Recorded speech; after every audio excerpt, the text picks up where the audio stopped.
After waiting all year, the $1,000 Death Star has finally leaked, and I'm literally risking my entire channel by showing you guys these pictures, but I don't really care, I'm freaking geeked right now. Here it is, the first $1,000 LEGO set, and honestly, I don't even know where to start. Set number 75419 with 9,023 pieces, and obviously a retail price of $1,000, $999.99. And obviously, this is not what most people were expecting when the identity of this set surfaced back in like December of 2024.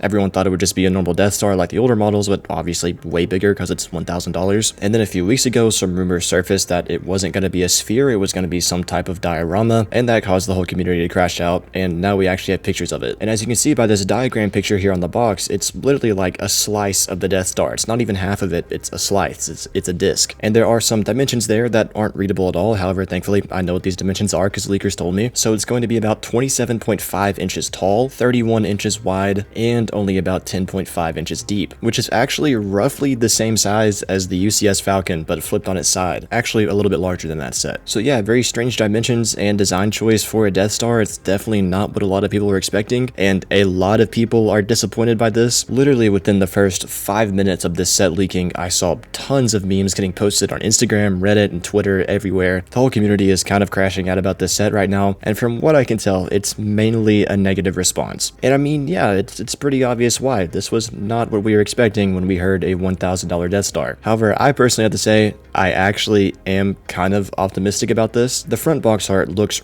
really good. Now, part of that is due to the angles they're using on this front box art. When you look to the left side here, it literally looks like it does curve around and like it is half a sphere. But then again, when you look at the diagram, the back side is just completely flat. So I don't know, maybe they're just really selling these angles to me on the front here, but I think it looks pretty appealing. Although obviously, like everyone else, I would rather just have a normal looking Death Star. And now about the price, obviously a lot of people are saying this isn't worth $1,000, and at first glance it really doesn't look like it's worth $1,000. However, I mean, it's a little bit bigger than the UCS Falcon, and that set was released in 2017 for a price of $800, which when you adjust for inflation, it does come out to about $1,000 in today's money. And considering the fact that this set is larger and has 1,500 more pieces, I mean, I don't think it's that terrible. I mean, $800 back in 2017 for a LEGO set was absolutely insane. But then it obviously became a normal thing. They started releasing multiple sets at this price point. So a $1,000 set in 2025 is crazy sounding like the Falcon back in 2017. But I mean, give this a year or two, it's not going to sound as crazy as people are making it out to be. And also at the same time, when you think about it, making this set retail for $1,000 is definitely a marketing stunt from LEGO, because if this set was say $900 or $950, it would just not sound as intriguing. I'm not defending them, I'm just saying that $1,000 definitely looks more appealing in YouTube titles and news headlines, etc, etc. So again, LEGO making this set retail for $1,000 instead of maybe $900 is definitely a marketing stunt, because it's drawing a ton of attention to this thing. But taking a look at everything that's going on the inside here, obviously you can tell there's tons of different rooms. It also looks like there might be some sort of elevator that goes from the bottom to the top here. I honestly can't really tell, but that's what this looks like to me. And then around that, you have a lot of stuff going on. Obviously at the top, you have the Emperor's Throne Room, which literally looks identical to the diorama that came out in 2023. I mean, it's quite literally the exact same design, which is fine, I guess. I mean, the diorama looks good after all, so I guess this isn't that big of a deal. You're also going to have the meeting room down there at the bottom right with all of the Imperial officers that should have dual molded legs. You're going to have Obi-Wan Kenobi and Luke and Leia escaping from the Death Star. And then you're going to have the laser on the left side, which I think looks really awesome. Honestly, I think the laser over here is probably the highlight of the build, and it's going to lead right down to the control room with the Death Star gunners. And then below that, you're going to have Chewbacca and Han in the hallway, and then right below that, you're going to have Han Solo from episode 6 in the hallway. And at the very bottom left, you're going to have the trash compactor. And then at the bottom right, you're going to have something that I wasn't expecting to be in this set, which is a hangar with a miniature-sized Imperial shuttle with some brick-built hangar art behind it. And in this other picture here, you can see there's enough stormtroopers to be able to recreate the opening scene from episode 6, which I think is awesome. However, that shuttle does not look awesome. It's honestly pretty rough looking. I saw someone in my Discord say it looks like Donkey from Shrek. And honestly, I don't know where you got that resemblance from, but it is funny. But regardless, the main problem with it is the cockpit front area is just very large. I mean, it looks good. There's good shaping and good detail. The proportions are just off, and I think a lot of people aren't happy with that. But then on the rest of the box here, you're going to see lots of more pictures. You're going to see Ben Kenobi versus Darth Vader, C-3PO and Han in the control room, the trash compactor, the meeting room in the very middle, and then Princess Leia in her little jail cell, which actually looks to be fully there. You can see the hatch opening up right there. And then at the very bottom, you're going to have the Emperor's Throne Room, and then a picture of a Death Star cannon at the left. And on the front of the box, you can't see this anywhere, so my best guess is that it's actually on the back somewhere. And based on this diagram picture, I saw a lot of people theorizing that this this set could be wall mounted, but since that cannon is nowhere to be found on the front of the box, I assume it's on the back side, meaning that this set most likely will not be able to be wall mounted, which I mean is fine. I wasn't expecting it to be able to do that anyways. And speaking of the backside, I'm actually really curious to see what it looks like. At the time of me making this video, we don't have any pictures of it yet. I mean, obviously based off this diagram, it's completely flat, so I'm really curious to see how they're pulling it off, but I guess we'll just have to wait until more pictures come out, because as of now, all we have is this picture of the cannon. Now, another thing I want to point out is this box art on the side here that shows the actual Death Star, and I'm not gonna lie, this looks freaking awesome. It literally looks like a fan-made wallpaper or something, but I honestly think it's pretty funny because it's kind of misleading to what this set actually is, but nevertheless, it looks really cool, and the art on the boxes on the inside probably looks really good too. And then I guess the last thing to point out is the plaque with director Krennic and Galen on it, along with some white thing in the middle. I honestly can't tell what that is. I probably should know, but I don't, so if you guys know, let me know in the comments. But yeah, I'm not gonna lie, I think it's really fitting to have these two on the plaque, or I guess throwing the Emperor and Darth Vader on there would be pretty fitting too, but I honestly think Krennic and Galen look a bit cooler. And I've seen a lot of people complaining that these figures are going to be locked behind this $1,000 set, and honestly, I don't think so. Well, at least for Krennic. I'm almost positive Krennic's going to show up in 2026 somewhere, either in a Playsco Krennic's Imperial Shuttle or a Microfighter one. I really think he is going to be in a cheaper set next year. Galen, on the other hand, I honestly don't know. If they do make a Playsco Krennic Shuttle next year, they could obviously throw Galen in it, but if they don't make a Playsco version and they just make a Microfighter, Galen actually might be locked to this set. So yeah, that'd be kind of unfortunate, but at least Krennic is the more popular character, so I think people would want him in more anyways. Holy crap, there's actually one thing I completely forgot about. The hot tub stormtroopers. I completely forgot they're in this set. I forgot that those figures leaked a while ago. So obviously they're going to be hidden somewhere in here, right? And my best guess, and where I've seen other people pointing out as well, is going to be right here in the middle behind this droid. If you see right above it, there is a little gear right there, so maybe you can turn that and the door opens or something, and behind this wall there's going to be the hot tub stormtrooper scene, and you're probably going to be able to see the rest of it just on the back of the build. That's also probably why the back of the build hasn't leaked yet, but yeah, it makes sense for them to be on the back, and then this part right here might be a little door that you can open to access them from the front. But yeah, I can't believe I friggin' forgot these guys were in this set. I should have discussed that earlier in the video, but oh well. Anyways though, yeah, this is the $1,000 Death Star. It's finally here. We know what it looks like. It's absolutely stirring the pot in the community. It's not what we were expecting. A lot of people are disappointed. Like everyone else, I do really wish it was a sphere. However, at the same time, I wouldn't say I'm that disappointed because I am kind of optimistic about this because it does look pretty cool. But obviously, I can't make my final judgment until I get this set in hand. Anyways though, let me know what you guys think about this set in the comments below. The biggest Lego Star Wars set of all time. If you're new, please consider subscribing. If you want to check out more videos, you see on the screen right now.